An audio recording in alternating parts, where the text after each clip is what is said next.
அது இல்லாம இந்த படத்துல வந்து இன்னொரு எனக்கு வந்து பர்சனலா ஒரு உறுத்தல் என்ன அப்படின்னா, சாமி வந்து மனுஷனா மாறுறது.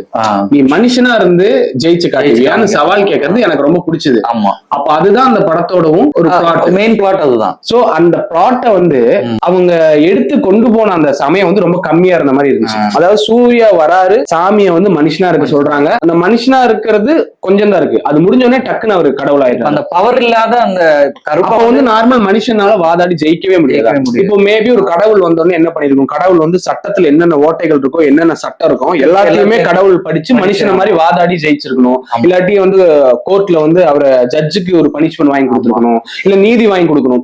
அந்த மாதிரி ஒரு காட்டி இருந்தா மேபி இன்னுமே நல்லா இருந்திருக்கும் தோணுது. அப்ப நமக்கு என்ன தோணி இருக்குன்னா, எப்ப இந்த கடவுள் வரும், எப்ப கடவுளா சூர்யா மாறுவார் அப்படின்னு நமக்கு சட்டத்துல இருக்கிற ஓட்டைகளை கிளியர் பண்ணி கடவுளா இருந்த ஒருத்தர் மனுஷனா வந்துட்டாங்க. அவரு சட்டத்துல இருக்கிற எல்லா ஓட்டைகளும் கிளியர் பண்ணி அவர் வந்து அந்த கேஸ் ஜெயிக்கிறாரு அப்படின்றது ஒரு இம்பாக்ட்ஃபுல்லான ஒரு அப்படி பண்ணிருக்கலாமே கேக்குறேன். அதுக்கான ஆப்ஷன் இருக்கே.